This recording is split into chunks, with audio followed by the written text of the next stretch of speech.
The format for today is I'm going to speak for a while, and then we will have some group conversation towards at the end of the session today. And I always super look forward to that. And really, your comments are very, very important. You know, for those of you who are teachers, you know that it's challenging teaching a classroom where you may not know actually, you know, how much of it is getting through to how many people and on what level we should speak. So I urge you and welcome your feedback, your comments. If things are too difficult, if things are too elementary, you know, it's good to hear that. And as always, you know, we strive to present materials that can be kind of ingested and digested at various levels. And so I think we'll just launch in today. And the first thing I mentioned in the course is that we already have everything we need to experience musical freedom. All we're doing is exploring ways to unblock it. We're removing obstacles. And each session I've introduced some new strategies of mindfulness along with musical elements that can be, I would say, readily mastered at one of three levels. And I also should say that working on this course has brought so many of these strategies into my day and into my working relationships. And I'm feeling considerably lighter and calmer, less concerned about what people think, and ever more grateful for the gift of having music in my life and being able to have a life as a musician.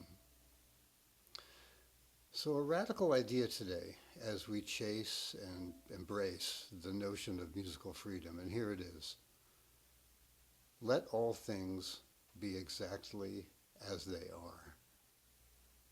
Let all things be exactly what they are.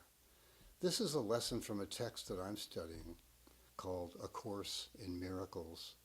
And the idea has such far-reaching spiritual connotations that I've hesitated mightily to represent it.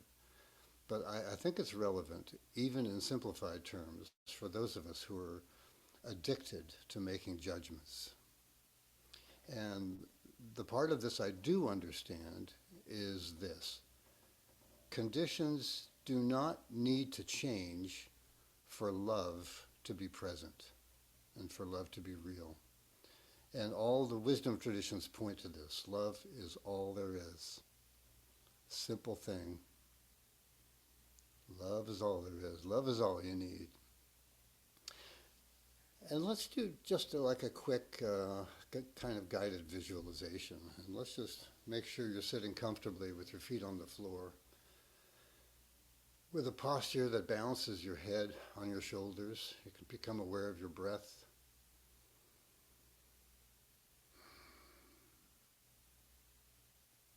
Notice how your belly inflates on your inhales.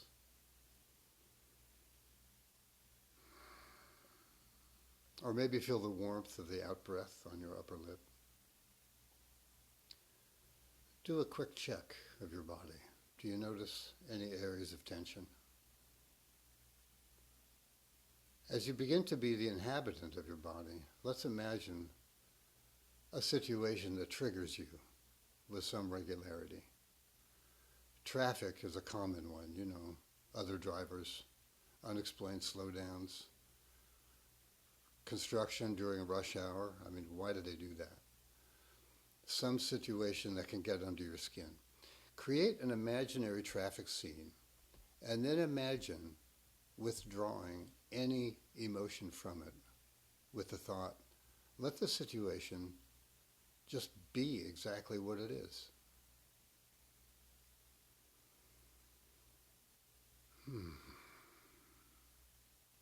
Maybe you feel a wave of relief thinking that.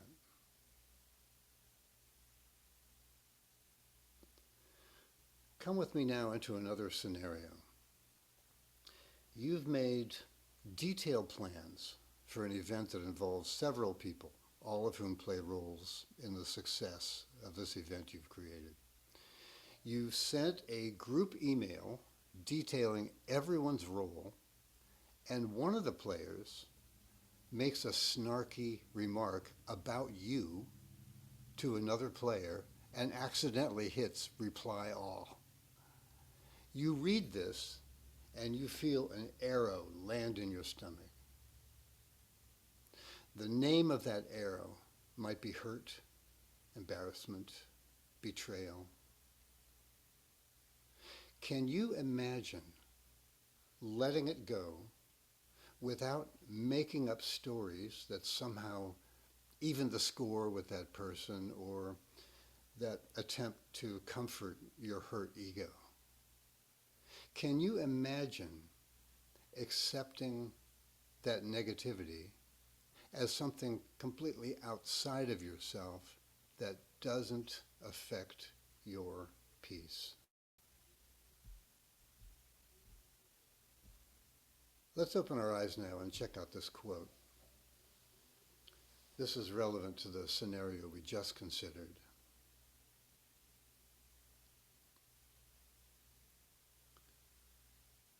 If you are willing to look at another person's behavior toward you as a reflection of the state of their relationship with themselves, rather than a statement about your value as a person, then you will, over a period of time, cease to react at all.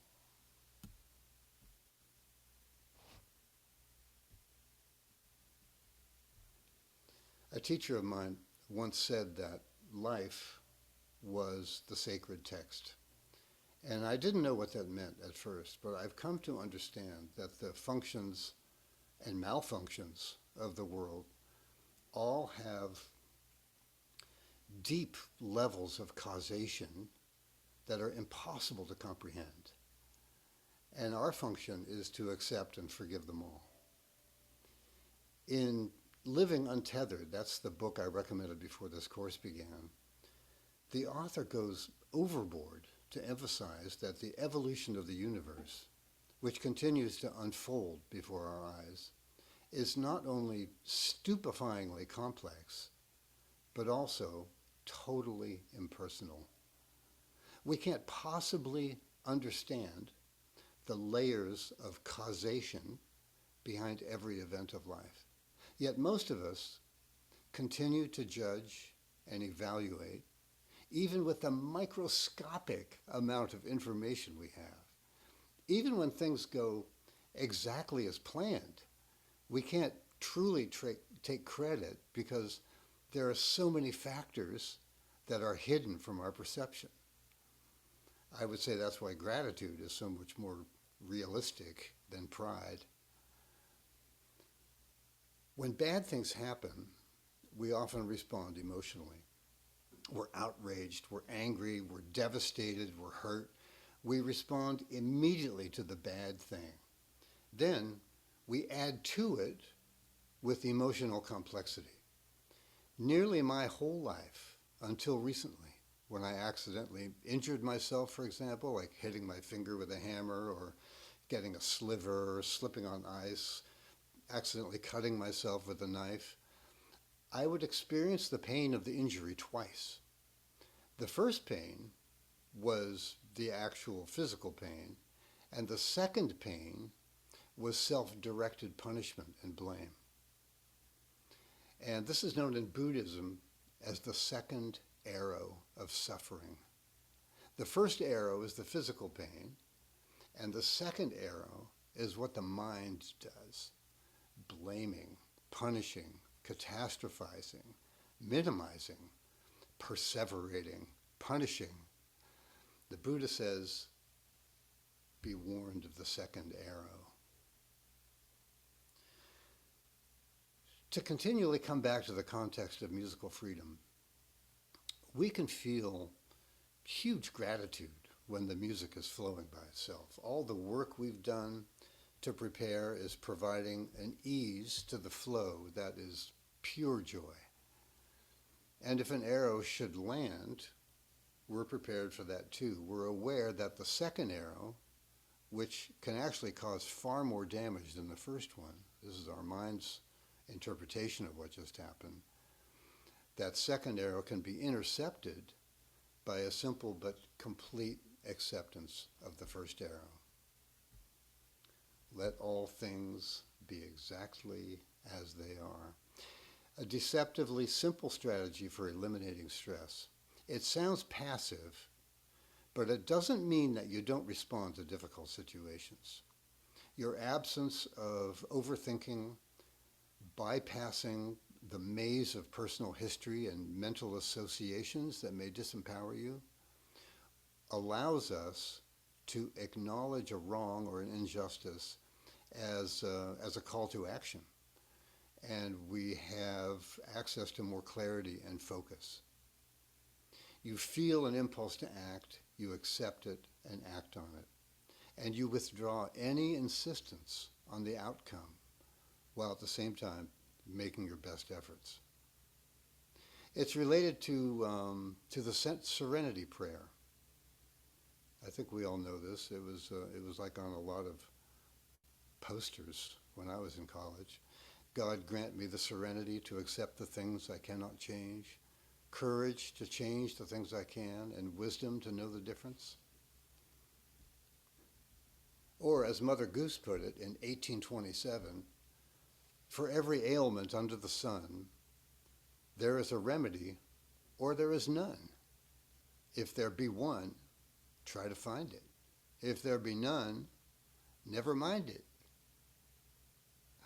1827. In the context of politics, letting things be exactly as they are is really tricky, and we might think of it as applied to our feelings.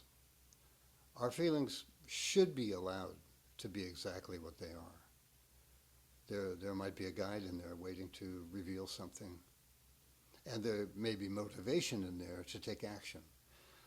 This concept, let all things be exactly as they are, is so vast that I feel I can only point to it with a kind of awe rather than explore every facet of it. If it intrigues you or if it repulses you, I urge you to study it further, and I will add links in the class materials. But we're moving into chord recognition today, and as we do so, we're presented with ample opportunities to observe our inner process. We're turning up the heat, actually. Unless you're already a master of chords and chord symbols, you will experience many instances of interrupted flow in these workouts. And I know what I'm talking about because I am all, I know exactly what interrupted flow feels like in the context of these chord recognition. You'll encounter fluctuations in your focus and in your brain processing that can trigger all kinds of habitual, cycles and habits. Habitual, like self-demeaning, self-punishing thoughts, emotions. Remember, there is nothing personal about this. Nothing personal about it. Any disruptions to your flow of processing are the result of new synapses being created in your amazing brain. This is learning. It's powerful. And it takes energy to strengthen these new kind of mental conduits that connect your eye to your ear to your hands. And that's what this is. We're looking at the chord symbol, which is a kind of brand logo for a sound. We begin to associate that logo with a sound, and as we repeat the playing of it consistently, our muscle memory begins to make those sounds when we see that symbol. Eye to ear to hands. And it's never too late to begin this. In fact, this learning refreshes the neuroplasticity of our brains, and combined with other things, like meditation and physical exercise, it's a powerful brain health regimen. So even if you're only interested in making your brain healthier and you actually don't care about chord recognition, this is still a great workout to have. eyes to ear to hands. Now, when I say that, I recognize that beginning that description with the eyes is my own process. As a musician who played almost exclusively from sheet music in my training, like the first 30 years of my life, my eye is still an important part of my process. But there are lots of great musicians in the world who bypass this entirely. They hear and they respond. It's all about the ears. And in fact, this is getting more to be my way too, after working on this for a long time, 30 years now. Understanding through my ears and not needing notation or even chord symbols. But for those of us with a conventional classical training, just know that you can make consistent progress toward playing by ear by the process that I'll be sharing over the next two sessions. These are not immediate solutions, but it's a process that you can fall in love with on several levels. So let's dig into this. I've made a simple diatonic chord progression that you can relate to in multiple ways. First of all, you can just improvise diatonically on it. The example we're looking at today is in C, and if you're using iReal Pro, you can ask the app to cycle through all 12 keys in one sitting. Or do one key a day so you can really explore the possibilities and practice navigating each key on your instrument. Or do one key a week. If you do that, like in 3 months, you'll have a completely different relationship to the circle of fifths. And remember, there's only 12 keys. It's a finite number. Less than 13, for example. 12 keys. I remember when my colleague Howard Levy told me that, I thought, 12? That is just insurmountable. What are you talking about? But he was right. There's only 12. It is finite. Today we're going to look at an arpeggiating technique that I call crossword arpeggios or voice-led arpeggios. And part of crossword arpeggiating is what you might call full frame arpeggiating on a stringed instrument. On a string instrument, we refer to a hand position as a frame. And to start, we'll use a first position frame that includes open strings to begin this. Here's the iReal chord sheet. I've selected the Latin Argentina tango playing style, and you'll see why when we talk about the rhythm of this. Oh, I was going to pull this up for you. Let me do that.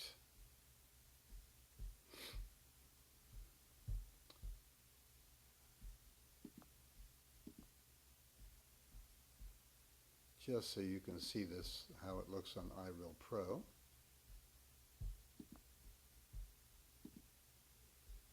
Right, so it looks like this. And the diatonic progression in major. Please raise up a flag if you're not seeing this. It's should say diatonic progression in major dash slow. Okay, thank you. And you'll see that all these chords are diatonic chords in C major. What does that mean? That means that all the chord tones in each of these chords can be found in the C major scale. So with each of these roots, C, F, E, A, D, etc., the chord is simply built by building thirds, stacking thirds on top of that root, the notated root, C, F, E, etc. So the triangle means major 7, C major 7, F major 7, E minor 7, A minor 7, D minor 7. You know, I just say that for the few of you who may not be familiar with this language. So this is what this iReal file looks like. And as I mentioned, you know, you can put this in any key. And you should, because it's fun.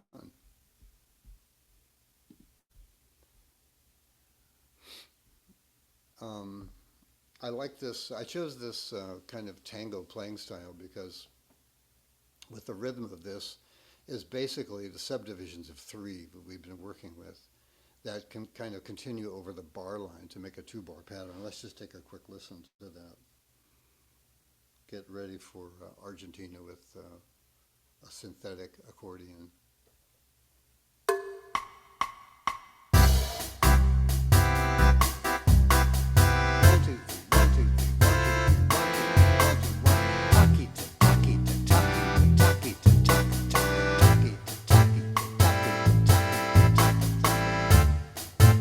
Like that. And it's kind of fun since we talked about threes early on in this, and you can kind of keep integrating that pattern. This 3 pattern goes over the bar, so it really makes it into a 2-bar pattern in 4/4 time. And just to get a bit familiar with this, let's just improvise on this for a few minutes. And again, any notes of the C major scale will work fine. And if you find yourself playing a note that sounds just a bit off or a little discordant, just resolve it up or down a step. You'll be sure to be there.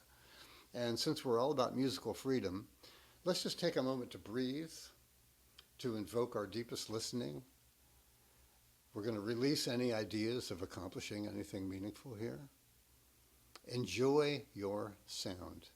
Your sound is something human, something telling a story, a voice that breathes deeply, a voice that whispers intimately, a voice that shouts and testifies. All these voices are in you. Let's listen to how they feel in this setting.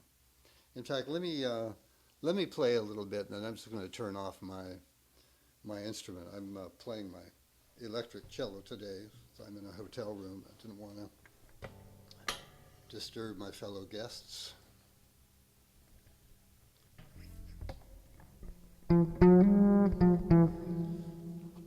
I'll play a little bit and then just turn this off so you can groove on your own. All right, here we go. C major.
Don't want to have too much fun. Beautiful. Just love seeing all these little windows with bows moving and music being made. Awesome. And just for fun, let's move to a different key. How about E flat? Now we got 3 flats: B flat, E flat, A flat. And notice what this does to your music and to your awareness. Let's do this. Here it comes again. I'm not going to play. I'll just leave it to you.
Yeah, that's the idea. I'm just guessing that that was a symphony of beauty. So, and yeah, any other impressions you have about that process, playing in C and playing in E flat, please put it in the chat, and we will address it at the end of this hour. So, so yeah, let's get into the chord tones, and let's look at this diatonic progression in C. And what I've done is the first thing I'd suggest with this is arpeggiating these chord tones within a limited range on your instrument, something like 2 octaves. On a stringed instrument like cello, I'm staying in first position across the fingerboard, not shifting at all for now. And looking at the worksheet, you'll notice that the treble clef part begins on a G. That's the low string of a violin. And the G is also the 5th of the C major 7 chord. And the bass clef part begins on a C, the root of the chord, which happens to be the low string of our instrument. And then looking at the F major 7th, you'll see that the low note in the treble clef is the lowest chord tone of that F major 7 on the violin, A, the 3rd of the chord. While the bass clef begins again on C, which is the 5th of the C major 7. Fun already, right? Again, if you're not used to kind of thinking about chord tones in terms of root, 3rds, 5ths, and 7ths, you know, this may seem quite dazzling at first, but I assure you that that's simply part of the process and you're on your way, if that's the case for you. And as I tell all my students, this is the fastest way I know to internalize these chord tones, but it's also the fastest way I know to get a headache. So if this takes massive computing power for you, like it did for me, do it in short bursts, but then just keep coming back to it. You'll soon be fluent in knowing these tones, but there's a bit of a dark hallway to pass through. This first page is an example of a limited range workout on these chord tones. And you can invent dozens of variations, but let's move on for now. Let's go to the second page. And this second page gets into the details of crossword arpeggios. As you'll see in this example, using half notes, I'm again starting on the low note of a violin or cello and ascending through the chord until I get to the downbeat of the F major 7th in bar 3. I'm ascending, so I play the next available chord tone of the F chord, and then continue ascending until the E minor 7. After 2 chord tones of the E minor 7 chord, I've reached the upper notes of my chosen limitation, so I begin descending. I play 2 notes of the E minor chord, reaching the A minor 7, and then continue descending into the F chord, where I turn around to begin ascending again. Get it? I think if you just stare at this long enough, you will get it. And if not, I am here to help guide you through it. Emily reminded me to update the available times for discovery calls. Pardon me. But absolutely throwing out that offer to hang out with you, because you will get this. Musicians, it's just something we musicians can do, although it can be very slow at first. Now, this page that you have in front of you, the step 2 page, anyone could read this, but of course that's not the point. The point is not to internalize any one pattern, but to solve the puzzle in real time every time you play by starting on a different note each time and either going up or down. If you choose half notes to outline these chords, that's fine. You can even choose whole notes. But as soon as possible, choose a note value that you can maintain as you maintain the harmonic rhythm of the music, changing with the chord progression every 8 beats. No matter what note value you choose, start the exercise on a different note each time you do it. You can begin on the top note of your range and go down. Choose a note in the middle and go either up or down to reach your range limit and then turn around. You see? This, I was going to say simple technique, but this technique has lots of possibilities. And the point, again, is not to internalize any one pattern, but to solve this in real time every time you play it. And I promise you, you will get fluent at this with consistent attention. And as I said, it's the fastest way I know to really know your chord tones and the inversions of all these chords. When you're ready, play this with iReal, choosing a tempo that you can successfully navigate. Practice breathing, listening, and practice calm. Keep a flow going, even if it means like a really slow tempo and moving in whole notes. You can make it musical by adding dynamics, phrasing, beauty. Love the wholeness of the harmony and kind of gliding peacefully through it. And then when you're ready, move to quarter notes. Now you're playing 4 notes per bar, and again, start slow. You're banking invaluable time, internalizing all the inversions of these chords with a feeling of calm. The same calm you'll bring to your playing and to your performing. And this is something that I've thought about and cultivating in my own work now too, and that is the thought that the attitude that I bring into my practice room is the attitude that I bring onto stage. And the relationship that I develop with my instrument and with myself in my practice room has everything to do with how I perform. So let's say you've done eighth notes, quarter notes. You know, if you play eighth notes, then you're playing 16 chord tones for every 2-bar chord change. This workout is pretty much how I learn every new piece I want to improvise on. And I find that as I speed up the tempo, I begin to add passing tones and other various tensions that already make it sound like I'm improvising, and in fact, I am. So here's step 3, guide tones. Here are a couple of other strategies you can use with yourself or your students to begin identifying chord tones. In a way, this may be easier, but it's just a different kind of processing.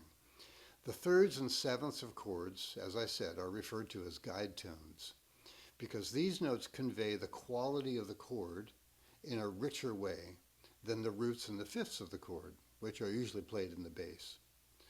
Guide tones are satisfying melodic choices, and knowing and hearing where they are is super helpful for making melodies. So this is a guide tone workout. It starts by just featuring the thirds and sevenths of each chord. And you might want to start with just the thirds at first, go through the whole thing, and then once that feels comfortable, and play them in different octaves, so you learn where the thirds are across your instrument. And then when that's comfortable, go to the sevenths and just pick out the sevenths. What I do too, and what I encourage my students to do, is to add a kind of a rhythmic thing to this too. So you can take some of the rhythms in the various vocal rhythm exercises that we've talked about, and you can find these chord tones while also kind of getting your arm to really move in the pulse of the music. It's just super, super helpful just to engage your kind of physicality along as you're really working your brain power. And the other trick for this is, once you've located a chord tone like a third or a seventh, while you're playing that, already look ahead to the next chord. This is an incredibly important kind of knack to develop, especially for us sight readers, to kind of take a snapshot of a bar and let your brain sort out the solution for that bar. In the meantime, just look at the next bar so you can begin to process that. So you're kind of reading a bar ahead, usually. It great sight readers do. At least that's what I do in my sight reading. So looking ahead also really helps you to stay cool, really helps you to stay calm, just knowing what's coming. So you can loop any one of these chords on iReal to focus on the guide tones of just that chord. Or you can loop two chords to practice going from one to the other. And again, lots of possible variations here. And as you play with it, you'll be creating personal games and solutions that contribute to your original understanding. And this is something too which is important to stress, I think, and that is, even though a certain etude will have some instructions for how to deal with it, you deal with it on your own. And as you do, you're inventing, you're creating, you're using your mind in an original way. And as you work on this, your mind will also begin to acquire associations with it that may have parallels into your dream life, into your personal life, into your memories. And ultimately, that's exactly what we want to happen, so that every person's performance, every person's play really reflects the values of that differentiated being, your original understanding. So here we are in step 4, and step 4 is an example of how to continue the kind of playful integration of guide tones by connecting them with scales. In this examples, I've inverted the thirds to sevenths things to be from sevenths to thirds. So I started on the thirds, and then just try to make music out of connecting these with scales. Now again, we know we're in C major. We're solidly in C major. There's no modulating going on. There's no secondary dominance going on. There's nothing theoretically complex going on. We're just in C major. So all these scales are simply C major scales, and we're just connecting these various chord tones with steps. So you'll see in that first bar, it's a B natural on the downbeat, and then find a rhythmic way to connect to the third of the C major 7 in bar 2, and go up that scale. Could have stayed on that same note, right? But I'm just going up an octave, because that E is also the major 7th of the F major 7th, et cetera, et cetera, et cetera.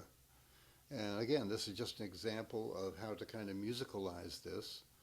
And as you do it, it'll be different every time. And sometimes you'll start on a guide tone and go down. Sometimes you'll start on a guide tone and go up. And this is something you can do. I mentioned that these strategies are steps you can fall in love with in various ways. And there are 4 ways that I thought about to fall in love with this. And one is, you can love and be nourished by your sound every step of the way. Make beautiful sound and monitor your body and mind for relaxation and calm. So that's a whole bunch of things just mixed in number 1. Love and be nourished by your sound, and monitor your body and mind for relaxation and calm. And 2, I would say, relish how each note you play relates to the harmony. Go slow enough to experience that quality of being deeply in the chord. In other words, each note has a relationship to that chord that is something with repetition you will begin to have a different relationship with internally. If you don't have this, you have to just take this on faith, that with repetition, your perception of these various chord tones will be shifting. Let's call it magic, but it's something that the brain does. Number 3, enjoy the awareness of watching your mental process. Find the tempo that works, even if it's crazy slow, and watch how any mistakes land. Can you limit or eliminate the effect of the second arrow The second arrow is how the brain looks at a mistake and then begins to judge, process, and make deductions. You know, can you just eliminate that? Can you cultivate calm in this? Can you reinterpret a mistake as simply being an unexpected variation, letting all things be as they are? You don't need to call it a mistake.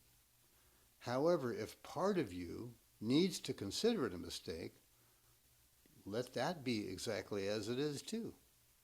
That part of you needs to be heard, to be understood. That part of you needs to be, you spend some time with that part of it. You know, why do you need that to consider it a mistake? Why? The fourth way to fall in love with this, just know that you are deep in a liberating process that grows at the perfect pace. You are deep in a liberating process that grows at the perfect pace. Avoid pushing yourself beyond your pleasure in the process. I'm going to say all these things twice because I believe in it so profoundly. Avoid pushing yourself beyond your pleasure in the process.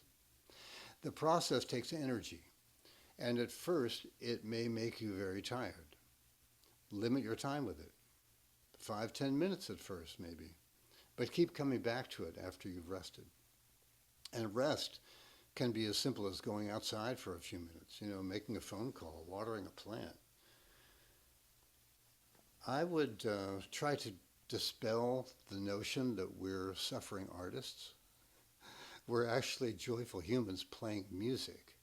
And the more joy you find in your practice, the more joy you'll convey in your playing. The more joy you find in your practice, the more joy you'll convey in your playing. So thank you for hanging out with that monologue. And I want to open the forum up for discussion, conversation, and for questions. And it's all game. Your experience with the homework materials, as I've told you before.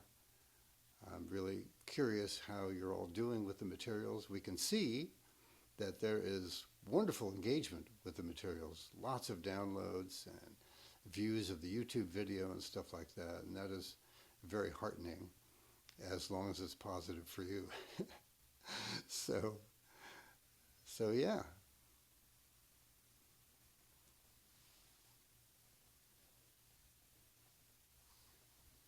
Jubal, Judy. Hi, yeah, Judy. I forgot to change my name. I really appreciated everything you just said because I did a lot of beating up of myself over the last 3 weeks. The reason I didn't have a camera on is I was quite sick with the respiratory virus, Uh-huh. and it laid me out for a couple of weeks. And then my son came and visited, and of course, I wanted to be with him. And so I just really beat myself up that I didn't do my homework.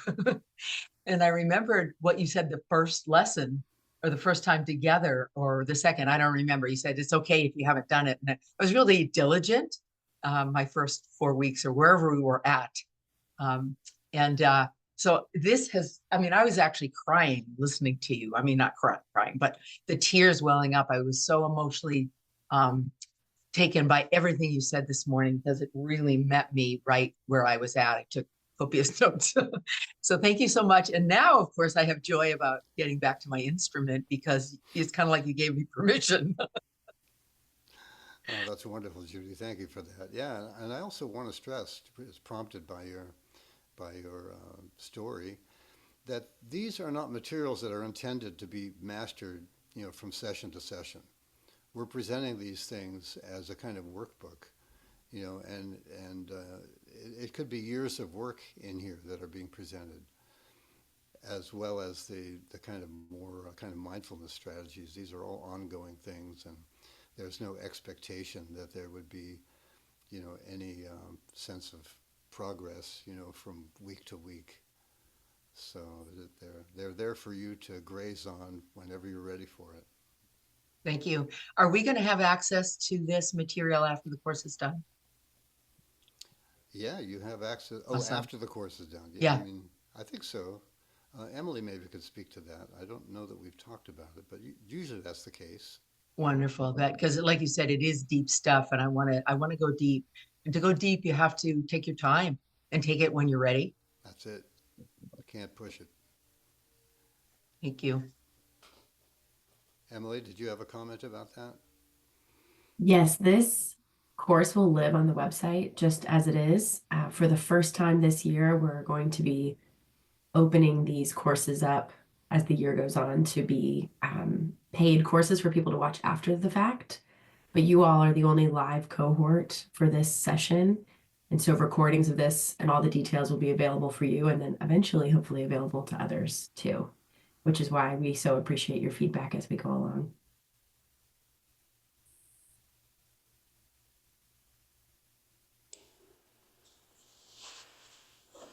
I have a win. This is Miriam. Hi, Miriam. Hi. This is the practice for the effect it has on your playing kind of win. Last Thursday, I went to my first bluegrass jam. And I think of everything we played, maybe I'd heard two of them before. And I hung in there, and the other people were like, well, come back again. So that's my win. That's great. Wow. That's great, Miriam. I love Lots of key at G, though. that. Yeah, George.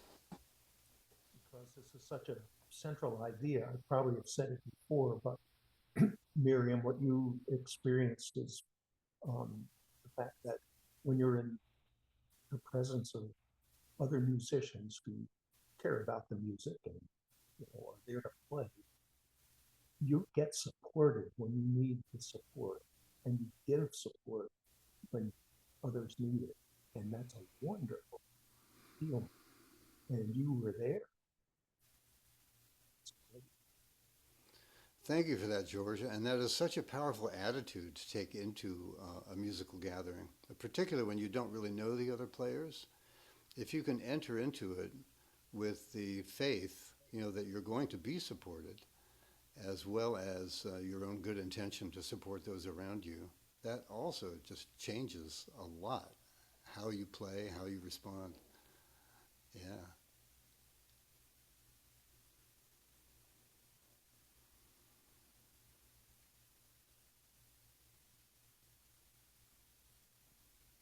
I have a win.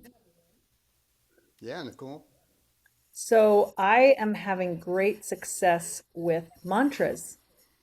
And I hadn't really tried them before. I've actually done a lot of work with visual um, focal points for meditation, and either most people I think are familiar with that through the name mandala, but I say sacred geometry is very related, kind of in the same circle, and I have really been blessed by just the impact of looking at shapes,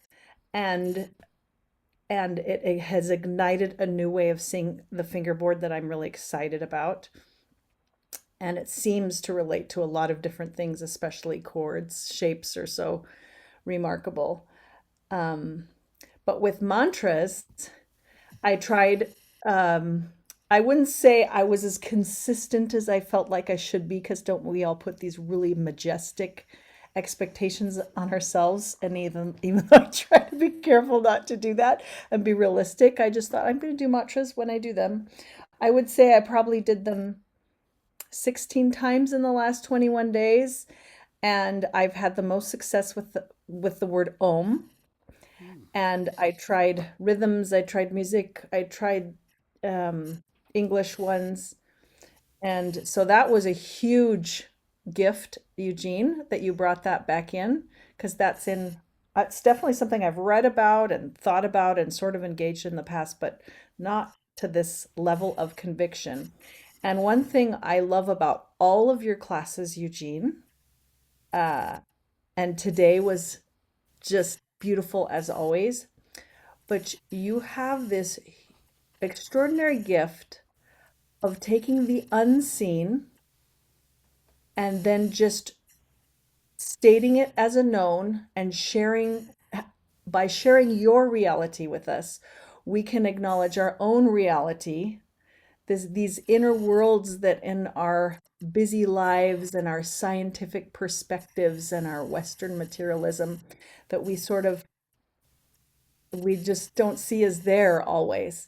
And so I just love how with this practice I of the mantra and the meditation and the musicianship, that it's just cultivating this rich internal life that's hard to explain in words, but easy to express through my instrument.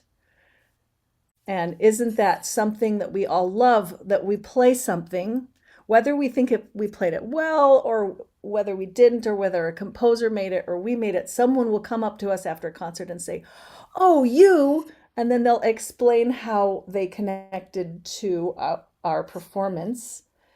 And we realize that we unlocked, it's like this key, you can help other people acknowledge all their realities just by sharing your own. And their experience is very unique and our experience is unique, but somehow there's this common ground. And what a gift. You're just giving us so many gifts. And for those feeling overwhelmed by the chords and the symbols and the shapes, oh, I really can tell you I struggled so much. And what I had to do is what Eugene was saying at the end, is to completely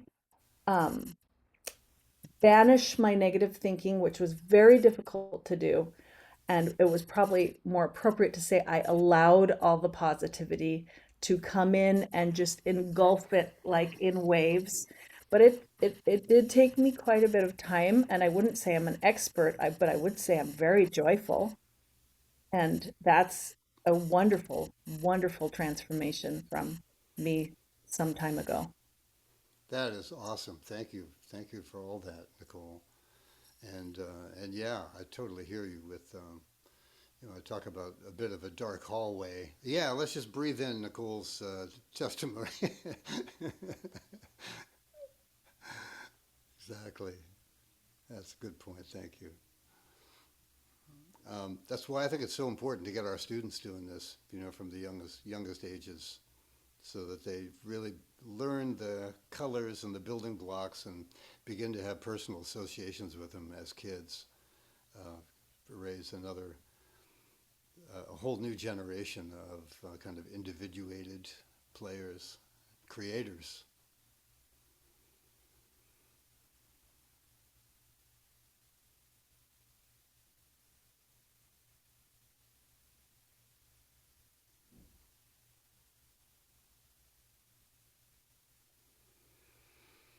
I'll talk about my win of the recent few weeks. Um, I think I was at a friend's house, and this person was interested in the affirmation that I had mentioned, just a really short synopsis of my experience of having an affirmation before I was performing. And Eugene, your affirmation was so great that I had originally used yours and read yours because it resonated with me so much. But when my friend then asked me, "Oh, can you send me a copy of the affirmation that you were uh, referring to or that you talked about," I didn't really feel right sending your affirmation to my friend. So I No, thought, no problem. I thought, so I wanted to write my own affirmation to send to my friend. And that was really a turning point for me because I had, because basically it initiated a process that continues. Our affirmations might get outdated, or Yeah. it got me into this process of thinking, well, what do I believe in? What is really going to support me? uh what do I need? I started asking myself these kinds of questions as I was as the affirmation that you had given us evolved to something that I felt was more in my own words, which I then sent to my friend. And I also expressed that process in my note that accompanied the affirmation, that this is an ongoing thing now, that it's really reversing. I really like what you said, Nicole, about just let the positivity come in and take and sweep that negativity out. Is it really does initiate a very positive process, and so that was a win for me to have a friend inquire and sort of want to turn it into my own that I gave him, which I look forward to doing with my own students as well. That is so cool. Yeah, it reminds me of J.S. Bach transcribing stuff that he heard, except he just couldn't help himself. He had to just improve it a little bit every time he wrote it down. So, and in the case of J.S. Bach, you can bet that it was an improvement. But I'm sure that yours is an improvement too for you. That's great. Thanks, Marcia.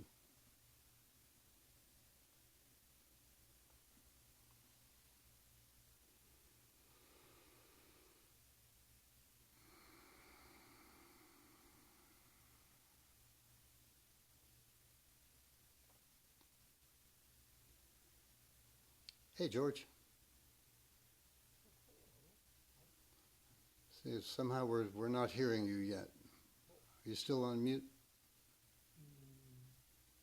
No, I shouldn't be.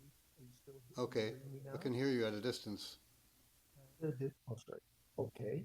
Um, Two things that um, helped me uh, start to play jazz was the fact that I could pretty much always hear the root of something. And I don't know why or how. Well, I do know why, I think. My dad was teaching himself to play the accordion, and he only played the right hand. And he was playing, I, I would fall asleep in my attic room while he was practicing next door. And uh, so he was doing block chords with his right hand. He never used the button on to make the bass note. And he would practice many of the same standard tunes, and each week pretty much bring something new home, a piece of sheet music from the New Rochelle House of Music. And so he'd be playing things like um, There's an Old Hotel. Um, it doesn't matter what they were. He kept repeating them over, the course of a long time, plus new things. And I was in my bed, and since he wasn't really playing the root, I could kind of put it in there. I don't know how. I think people can do that. I think I read somewhere that it's within our grasp.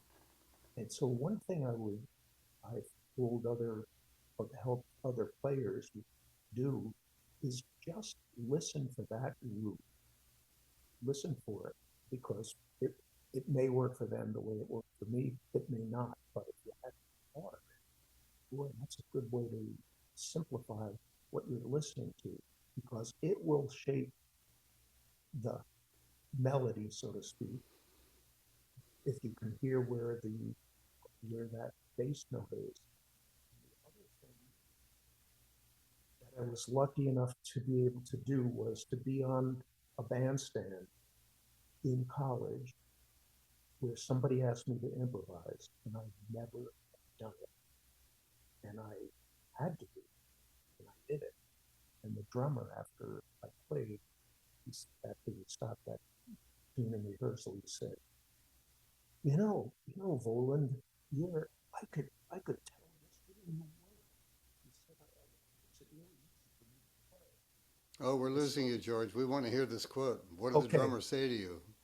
he said, The let oracles. me repeat. Can you still hear? Can Yeah. you hear okay? Okay. he said, I I really liked what you played. I could hear where you were. And that was because I kept the melody in my mind and I knew about the bass. I knew I could hear that. So those two things really helped. And the last thing I'll say is that older musicians hired me to play in their groups while I was in college. And I would show up at a gig just as you did, Miriam, at your bluegrass thing. And, you don't stand around when you're playing a gig. Um, the leader would say, um, out of nowhere in G, and would start. And what are you going to do? Play. And, my mentors, these older people that were my dad's age, would feed me where I needed to be fed with a chord tone. They do some little soft backups, and that's something um, you'll start to hear yourself. Oh, and just one other thing, the chromatic scale is always at your fingertips. And I mean, just you could play just the chromatic scale just to hear how that goes over any of these changes because every note works one way or the other. It's either consonant or dissonant, and one takes you to the other. And you want to play That's this pretty note the whole radical, time? George. Are you suggesting there are no wrong notes? Oh God, no, I would never say that. Yes, yes, I am. Oh, that's What was the fantastic. first quote? The quote that you said first from the Course in Miracles? Let all things be exactly as they are. Hmm.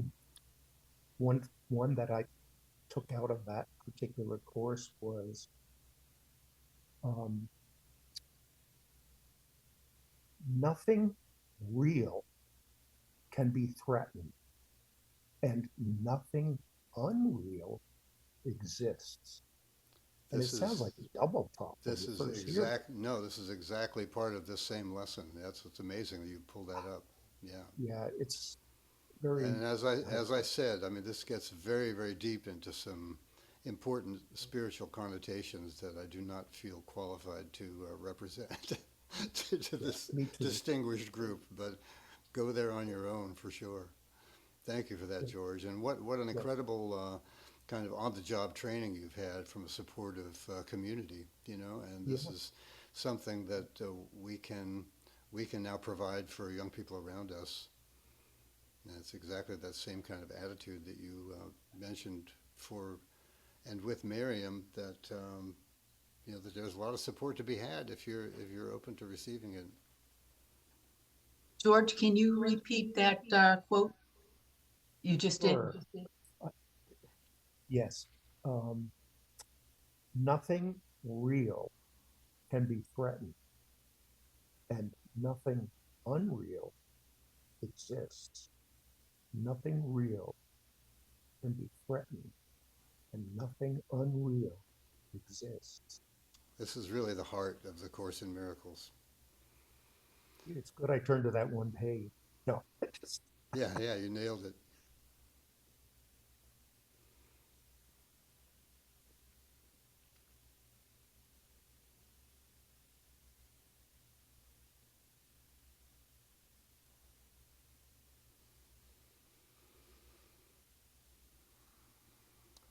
Well, this is great. So many sessions.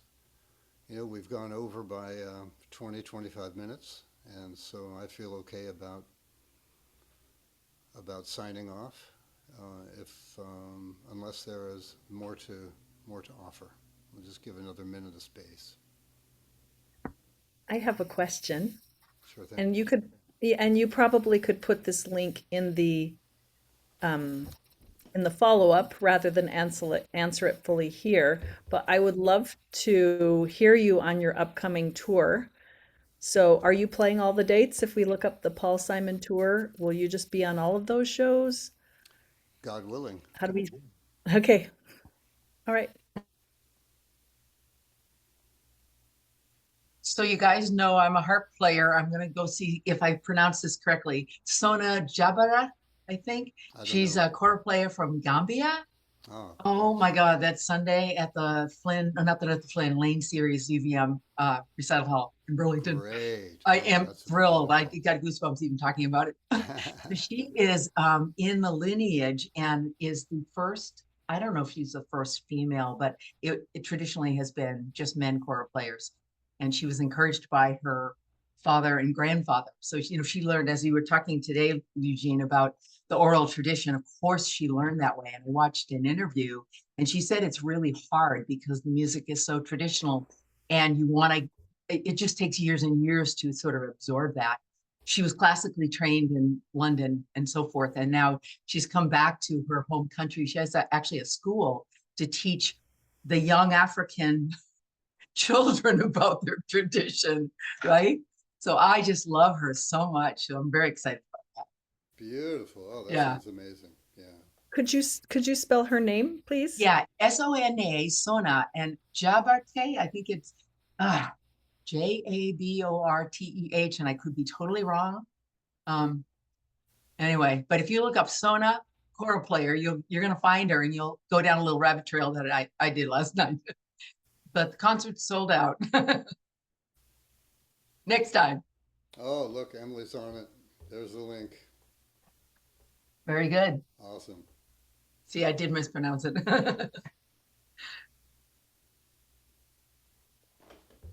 Well, fantastic. Thank you all.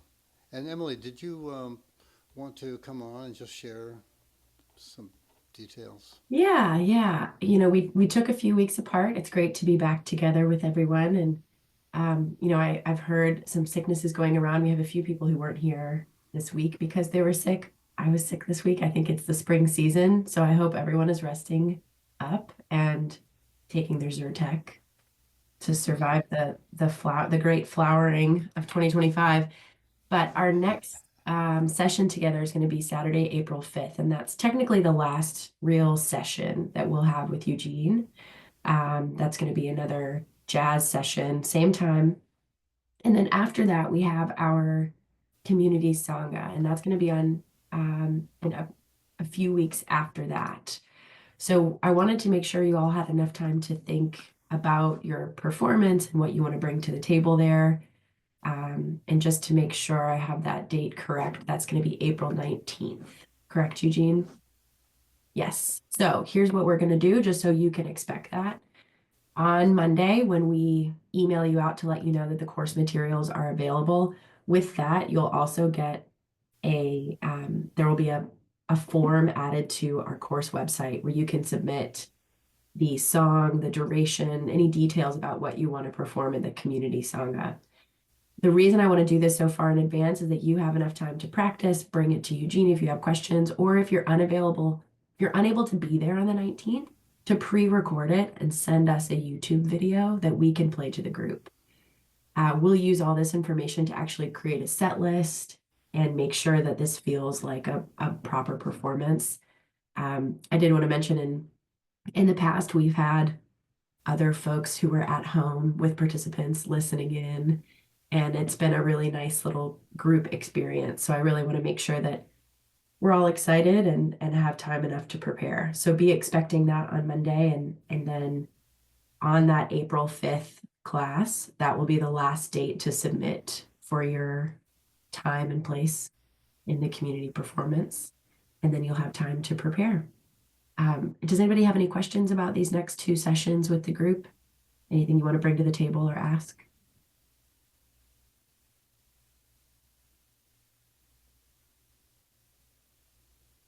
I know Nicole and some others have participated in these in the past, and it's really been a lovely way to share with the group at the end. So we're looking forward to it. And I think a few people just talked or said something really simple, Very true. just so Yeah. that it doesn't have to, at least in the past, you could just do No, whatever you're you right. want. It's a reflection. Absolutely. That's a great point, Nicole. Some folks just brought a kind of like culminating reflection of their experience and their feelings in a way that that communicated what the course brought to them. So it's totally up to you how you participate in the Sangha, and it's here for you all. You're not performing for us, you're performing for each other. Eugene, did you have anything you want to add to the intention behind that experience?